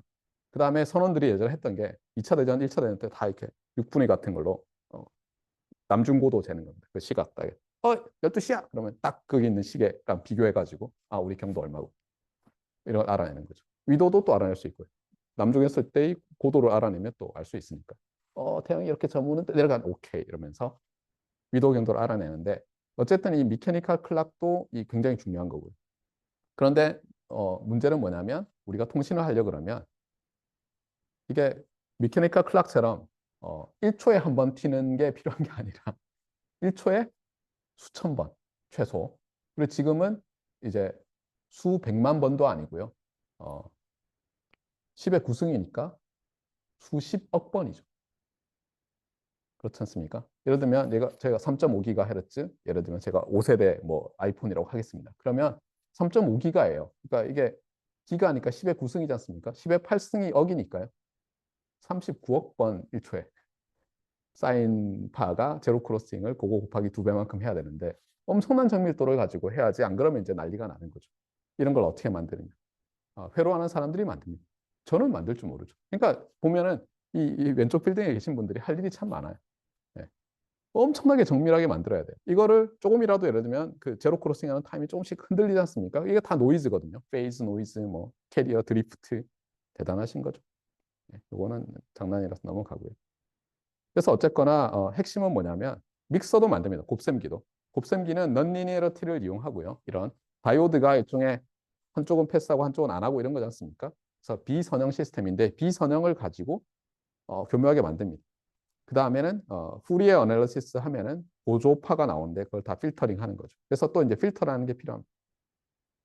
필터는 간단하게 말하면 프리즘 통과시킨 다음에 여기 다시 막고 다시 합치는 거라고 생각하시면 되고요. 뭐 아시다시피 레저넌스를 이용하는 것이고 뭐 근해도 일종의 레저넌스를 이용해서 저희가 공진 주파수에 해당하게 에너지를 펌핑해가지고 흔들어대는 거죠. OPM프를 써서 또 필터도 만들 수 있고요. 잘 할 수 있습니다. 참고로 이제 와이어리스 커뮤니케이션 얘기를 안 할 수가 없는데요. 와이어리스 채널은 말씀드린 것처럼 뭐 라디오 웨이브가 퍼져 나가는 거죠. 전리층 또 나왔고요. 참 재밌습니다. 이거 보면은 뭐 레이더 하는 데도 있고 위성 통신 주파수 대역을 다 나눠놨고요. 단파 방송 예전에 저기 라디오가 있었는데 어디 갔나 모르겠습니다. 틀면은 막 북한 방송만 나오고 막 그랬거든요. 참고로 지금 아무도 라디오 안 보시지만 저는 이제 퇴근할 때 라디오 항상 AM 라디오를 틀거든요. 포항에서 여기 LG 연구동에서 AM 그 535-1605 우리나라 킬로헤르츠 거기서 서치를 하지 않습니까? 그 시크 버튼 자동으로 누르면 이제 얘가 쫙 스캔하면서 이제 파워가 큰 데를 딱 찾아가지고 틀어주는데요. 일본 채널이 한 5개 정도 나옵니다. 예. 한국어 채널 한 3개, 4개밖에 안 나오고 어떤 때는 중국 채널도 나오는데 참고로 며칠 전에 왜 되게 추웠지 않습니까? 날씨가 비가 오고 그래서 그럴 때 잘 잡힙니다. 이게 그 위로 올라갈수록 온도가 높아지면은 그 덕트 현상 같은 게 잘 생기는지 잘 잡힙니다. 근데 그렇지 않아도 항상 LG동에서는 잘 잡히는 채널이 있습니다. 1247kHz인가? 딱 누르면 시동 걸면 자동으로 틀어지는데 그러면 보통 6시부터 일본 프로야구 중계를 해줍니다. 뭐 주자이 뭐 니찌루이 산루이 어쩌고 저쩌고 뭐 또 말하면서 그리고 이제 집에 가면 한국의 야구 중계를 6시 반부터 해주죠. 참고로 이제 이 전파는 실제로는 굉장히 복잡한 현상인데요. 왜냐하면 전자기학을 가지고 모든 걸 사실 설명해야 되거든요. 그리고 선박이라든가 비행기에서 예를 들면 뭐 스텔스 기능 이런 거는 이렇게 간단하게 이해할 수는 없는 건데 그래도 주파수가 상당히 높기 때문에 높아지면 어떻습니까? 높아지면 점점 빛에 가까워지거든요. 그래서 우리가 할 수 있는 게 뭐냐면 잘 모르겠으면 좀 극단을 생각하는 겁니다. 그러면 빛이거든요. 마치 여기서 빛이 나와가지고 사방으로 여기 맞고 오고 여기서 바로 오고 이런 현상이 실제로 일어납니다. 그러면 어떤 식이 되느냐? 얘 입장에서는 이렇게 오는 녀석이 있고 이렇게 맞고 오는 녀석이 있는데 예를 들어서 이게 예전에 아날로그 TV 브로드캐스팅이라고 하면 요거는 경로가 좀 길죠. 얘는 짧고. 빛이 아무리 빨라도 사실 굉장히 느리거든요. 여기서 태양까지 가는데 8분 얼마 걸리고 예를 들면 뭐 굉장히 오래 걸리죠, 실제로. 그래서 어떤 일이 생기냐면 이런 일이 생겼습니다, 옛날에. 뭐 이걸 아시면 아마 진짜 연식이 오래된 분들인데 아날로그 TV 보면 고스팅이라고 해서 여기 약간 뭐가 하나 옆에 더 있죠. 똑같은 게. 이렇게 흐릿하게. 이게 이제 느리게 들어오면서 싱크가 안 맞아서 얘가 TV는 싱크를 맞춰서 주사를 이제 다음 라인 하는데 이게 안 맞으니까 이렇게 밀려서 이렇게 나옵니다. 예전엔 다 이렇게 나왔는데 요즘은 뭐 디지털로 하니까 이거 다 이퀄라이즈해서 없어지니까 이 현상을 잘 모르죠, 사람들이. 캐스퍼 아니고요. 고스팅이라고 하는데 이런 일도 생기고. 그다음에 이제 GPS 하다 보면 요즘은 이제 또 GPS 수신기들이 워낙 좋아져 가지고요. 이 안에도 있는데 이 안에 전에도 말씀드린 것처럼 여기 든 GPS 수신기의 알고리즘이 예전에 아이나비 처음 나왔을 때보다 훨씬 좋아요. 너무너무 좋고. 하지만 여전히 지금도 문제가 되는 것은 이런 거죠. 이 그림을 이제 좀 빨리 지나가겠습니다. 이런 거죠. 이런 거. 이제 위성이 여러 개 잡혀야지 내 위치를 알아낼 수 있는데요. 문제는 이 위성 시그널을 이렇게 막고 올 수가 있습니다. 그러면 이제 얘는 어떻게 되냐면 광학적으로 생각해 보시면요. 얘를 거울이라고 생각하면 나는 이 위성이 저기 있는 것처럼 보입니다. 참고로 요 방법이 굉장히 유용해요. 광학적으로 생각하고 그냥 거울이 있고 빛을 누가 그 레이저 포인터로 쏘고 있다 이렇게 생각하면 생각보다 많은 이 전파 현상, 라디오 웨이브 프로퍼게이션 현상을 이해할 수 있습니다. 그래서 잘 모르겠으면 어떤 때는 속으로 잠깐 빛이라고 생각해보죠. 하면은 생각보다 많은 것을 쉽게 이해하실 수 있습니다. 근데 어쨌거나 이제 이렇게 되면 이제 오류가 생기겠죠. 네. 그런 것 때문에 예전에는 그리고 지금도 심지어 저희가 서울 시내 강남처럼 이렇게 빌딩 숲 이걸 어반 캐년이라고 합니다. 그랜드 캐년이 아니고요. 어반 캐년이라고 하는데 도시의 그랜드 캐년처럼 이렇게 돼 있으면 이게 막고 막 빌딩 두 개 사이를 지나가니까 막 막고 오거든요. 그러다 보면 저희 위치가 이 강남대로 뒷길로 표시되는 경우가 있습니다. 아마 경험하셨을 거예요. 이건 참 해결하기 어렵습니다. 이런 게 이제 다중경로 현상 때문에 그런데요. 이게 GPS 수신뿐만 아니라 통신에서도 뭐 브로드캐스팅도 마찬가지고요. 여기 앞에서 고스팅 보여드렸지만 항상 문제가 돼서 디지털 통신에서도 이게 중요한 문제가 되고요.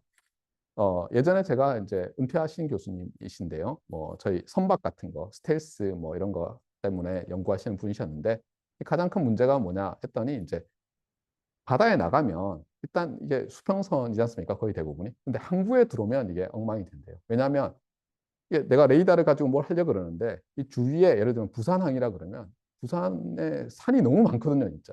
예전에 미군들이 와서 웬 아파트 단지가 있냐고 했다지 않습니까? 밤에 들어와서. 산이 너무 많으니까 이게 멀티패스가 생기니까 이게 이미지가 막 여러 개 생기는 거예요. 그래서 이제 뭐 오히려 그 항구에 정박해 있으면 레이더 작동시키기 어렵지 않느냐 뭐 이런 말씀도 하시면서 뭐 문제가 된다 이런 말씀하셨었습니다. 그래서 여기서 제가 시간이 없기 때문에 뭐 많이는 말씀 못 드리지만 이 GPS라는 것도 참 신기한 녀석인데요. 저희가 이제 글로벌 포지셔닝 시스템 이렇게 얘기하는데 실제로 이게 사람들은 이렇게 많이 생각합니다. 삼각법. 자, 그래서 우리가 어떤 지점을 알고 싶은데 ABC 지점은 알고 있고 거기서부터 각각 거리가 얼마인지 알면은 원을 그려서 만나는 점이 거기가 내 위치지. 이제 이렇게 많이 생각하는데 실제로는 이게 아니고요. Time Difference of Arrival이라고 해서 요겁니다. 그래서 어떻게 되냐면 예를 들어서 얘가 이제 위치가 알려져 있는 송신기고요. 얘가 자기 신호를 나 지금 1시야 또 이런 식으로 소리를 지릅니다. 얘도 동일한 시간에 지르고요. 나는 안테나 1인데 지금 1시야 또 그리고 얘는 나는 안테나 2인데 지금 1시야 이렇게 하면 이제 얘 입장에서는 이 소리가 누구 신호인지 알면서 다른 시각을 가지고 들어오지 않습니까? 그럼 그 차이를 가지고 계산을 해내는 거예요. 이 위치를 정확히 알고. 사실은 이게 기본입니다. 물론 근데 이것만 가지고 하느냐면 또 그렇지도 않다고 합니다. 내부 클락이 있고 알고리즘이 굉장히 많이 디벨롭이 되면서 점점 좋아졌다고 하는데요. 네. 그런데 이제 저것과 관련해서 익스프레스 스펙트럼 좀 이따 말씀드리고요. 또 이제 레이더 관련돼서 말씀드릴게요. 네, 사실 이게 너무 많습니다, 자료. 네. 좀 넘어가겠습니다. 레이더 얘기를 전혀 안 하면 좀 욕을 하실 것 같아서. 처음에 제목을 레이더라고 했는데. 영국의 위성 사진인데요. 이런 지역이 있답니다. 가면은 이제 여기 아마 도버 해협 쪽 바다인 것 같아요. 그러면 여기에 이렇게 뭐 뭔가 좀 이렇게 건물 같은 게 있죠. 건조물이. 그래서 그거를 가까이서 찍으면 이렇게 보이고요. 여기 보면은 요거 말고도 또 뭐 몇 개가 있다고 합니다. 이쪽에도. 옆에서 찍은 게 이거랍니다. 그러니까 다 같은 거예요. 위에서 본 거, 뒤에서 본 거, 앞에서 본 거. 그럼 얘들이 뭐냐 하는 문제가 생기는데요. 얘랑 관련된 게 또 이겁니다. 여기 보시면 뭐 선글라스 같은 걸 끼고 있고요. 뭐 뭐 도널드 덕인가? 이런 것도 있고. 이걸 보시면 어떤 사람이 이렇게 가운데에 들어 있고요. 귀를 대고 있어요. 이런 사람도 있고요. 여기 보면 여기도 파이프 같은 게, 호은 같은 게 두 개가 있고, 이렇게 파이프로 귀에다 이렇게 대고 있습니다. 눈치를 이제 채셨을 것 같은데요. 이런 것도 있고요. 여기 여전히 사람들이 귀에다 뭘 대고 있습니다. 그리고 여기 있네요. 사운드 로케이터. 그래서 이게 어떻게 보면 레이더의 원조입니다. 그러니까 레이더가 2차 대전 전까지만 해도 제대로 안 나왔거든요. 근데 1차 대전 때 이미 비행기 공중전을 했거든요. 비행기는 시끄럽지 않습니까? 그러니까 사람들이 비행기가 오는 걸 어떻게든 알아내고 싶은데 이런 방법을 쓴 거죠. 그래서 사람들이 이런 호언들을 만든 다음에 귀에다 이렇게 듣고 있는 거예요. 그냥 디텍션을 하기 위해서. 있냐 없냐. 적 비행기가. 여기 보면 이제 제국군도 나오죠. 어느 제국인지는 굳이 말씀드리지 않겠습니다. 자세히 보면 뭐 어느 제국인지 딱 보입니다. 칼 차고 있는 것이. 이런 소형도 있고요. 이렇게 정말 큰 것도 있고. 이게 나팔이 아니에요. 군에서 쓰는 뭐 웅장한 신호가 아니라 이거 다 소리 잡아내려고. 레이더가 나오기 전에. 레이더가 참고로 뭐 아시다시피 레이디오죠. 이게 레디오 시그널을 사용하는 디텍션 앤드 레인징에서 다 이렇게 되는 거거든요. DAR. 디텍션이 있냐 없냐고요. 레인징은 얼마나 떨어져 있느냐, 어느 위치에 있느냐 이렇게 보시면 되겠습니다. 그래서 이런 것도 있고요. 전부 이제 귀로 다 돼 있고요. 참 별걸 다 만들었습니다. 그리고 이게 2차 대전 때도 상당히 썼습니다. 계속. 레이더 자체로는 아직 뭐 힘드니까요. 참고로 얘들도 다 이제 소리 듣는 장치 같은 거고요. 얘는 근데 찾아보니까 얘는 소리 듣는 건 아니고요. 얘는 이제 2차 대전 때 그 전조등 같은 거랍니다. 탐지등 하늘에다 대고 쏘는 이게 전구가 들어있고 뭐 이런 거라고 합니다. 그래서 독일군 비행기가 오면 하늘에다 이제 불을 비춰야 되니까요. 어쨌든 디텍션이고요. 그 다음에 요거는 이제 2차 대전 때 독일군의 레이더라고 합니다. 참고로 독일군 레이더가 영국군이라든가 미군에 비해서 상당히 품질이 안 좋아서 망했다는 썰이 많습니다. 일본군도 마찬가지고요. 그래서 여기 보시면은 뭐 다양한 형태의 안테나들이 있고요. 어, 핵심은 얘들도 마찬가지죠. 일렉트리컬 시그널을 이제 라디오 웨이브로 바꾸고요.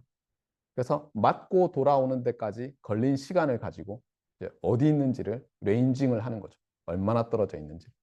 그리고 심지어 미군의 경우에는 그 레이더를 가지고 거리뿐만 아니라 거기서 이제 맞고 돌아올 때 주파수가 바뀌면 그 주파수 양을 측정해 가지고 얼마의 속도로 나의 시선 방향으로 오고 있느냐까지 알아낼 수 있었던 거죠. 그래서 미군의 레이더가 굉장히 발달해 있었는데 뭐 아시다시피 진주만에서는 하필이면 그 레이더 병들이 본토에서 오는 거대한 뭐 항공기들 무리인 줄 알고 그 일본 그 전투기들인데 무시했다가 이제 망하죠. 뭐 그런 얘기가 있습니다. 그래서 일부러 뭐 했다는 음모 이론가들은 미군이 일부러 무시했다. 그래서 습격을 당한 다음에 항공모함 다 피신시켜 놓고 미리 이런 음모를 꾸몄다는 얘기도 있고요. 자, 어쨌거나 이제 너무 오래 떠들고 있는데 제가 이거 뭐 다 할 수는 없는 것 같고요. 예, 이거 사실 이거 뭐 며칠에 걸려서 한 거라서 핵심은 근데 뭐 대충 이제 제가 전달하고자 하는 것은 이해하셨을 거라고 생각하고요. 어, 그래서 요걸로 이제 거의 뭐 마무리를 할까 합니다. 그래서 이제 제가 전달하고 싶은 메시지. 예를 들어서 몇 년이 지나신 다음에 옛날에 포항대 가서 내가 뭐 대학원을 다녔는데 그때 뭐 이상한 IT 뭐 입문이라는 게 있었는데 세미나를 하는데 뭐 통신 및 네트워크 전공이라는 사람이 하나 와가지고 뭐 강의를 했는데 어, 아니 뭐 자기가 고등학생부터 대학원생까지 하던 강의를 다 모아가지고 적당히 뭐 했다고 하던데 뭐였지? 할 때 이제 저는 한 가지 기억해 주셨으면 하는 게 이거예요. 그러니까 전자전기공학이 어떻게 발전하고 있느냐 최근에 그리고 점점 더 어떻게 발전해 나갈 것이냐 특히 이 전파 레이디오 웨이브를 사용하는 응용 뭐 간단하게 생각하면 무선 통신과 레이더인데요. 네. 결국은 이제 점점 더 내가 하려는 기능이 있으면 그것을 많은 경우를 소프트웨어적으로 처리하게 되고 그래서 가장 바깥에 있는 사람은 이 기능과 소프트웨어에 대해서 잘 알아야 될 거고요. 그걸 정말 제조하고 예를 들면 K방산하면 만들어야 되지 않습니까? 운용이 아니라. 그러려면 또 하드웨어도 잘 알아야 되고 그럼 그 하드웨어를 가지고 알고리즘 어떻게 하나. 어떤 사람은 그 하드웨어를 극단으로 가서 소자, 안테나 정말 뭐 이런 것만 전공하는 사람도 있을 거고요. 그래서 이 라디오 웨이브를 사용하는 어플리케이션들은 정말 뭐 첨단 산업인 거죠. 어떻게 보면. 국방에서도 중요하고 앞으로 정보통신 시대에서도 계속 중요해질 거라고 저는 생각하고요. 그래서 이제 뭐 민간에서나 군에서나 이쪽은 이제 계속 중요할 텐데 한 가지 걱정은 이제 과연 우리나라가 민간에서 이 산업이 쇠퇴하면 과연 군에서도 계속 그, 그 K방산의 기적들을 만들어낼 수 있을까? 예를 들면 우리나라에서 안테나 전공하는 사람들이 거의 없어진다고 해보세요. 사실 민수 쪽이 크니까 사람이 많이 가는 거거든요. 예를 들면 모든 사람들이 ADD 가서 뭐 연구하는 것만 생각하진 않잖아요. 어릴 때. 뭐 애트리를 갈 수도 있고 예를 들면 거기서 이제 민간용 통신을 전공하니까 예를 들면 뭐 현대자동차에 요즘은 앞에다 레이더를 달아서 뭘 해보자는 것도 많이 있고 자동차에 이런 식으로 이제 민간 쪽이 자꾸 발달을 하니까 사람이 계속 가서 그러면 뭐 밀떡들도 있을 거고 나는 여기가 더 맞아 하는 사람도 있을 텐데 그런 면에서 이제 좀 걱정이에요. 네. 이게 특히 이제 군 쪽은 어떻게 보면 뭐 보안 사항이 많은데 외국인들을 함부로 이제 뭐 쓸 수도 없고 그래서 좀 많이 걱정이고요. 네. 참고로 이제 저희 장남이 지금 군 복무 중인데 레이더 병입니다. 그래서 제가 한번 물어봤어요. 야, 그 레이더 요즘 어떻게 돼 있냐 그랬더니 저는 운용만 해서 하나도 몰라요. 아, 맞아, 맞아, 맞아. 얘는 이제 사용하는 애지. 알 리가 없지. 이러고 이제 말았던 대화를 했는데요. 어, 결국 이제 뭐 뭘 하시냐에 따라서 다를 것 같아요. 예. 근데 큰 그림은 어쨌든 어, 이게 기능, 소프트웨어, 하드웨어 예전에 비하면 물론 뭐 아직도 6.25 때 부품들 남아 있을 거라고 생각하는데요. 베트남전 시대 때 그런 게 아니라면 점점 더 이제 소프트웨어 쪽으로 많이 가고 있고 따라서 또 많이 배우셔야 되고 공부할 게 더 많이 있다. 이런 말씀으로 마치려고 합니다. 예, 이상입니다. 네.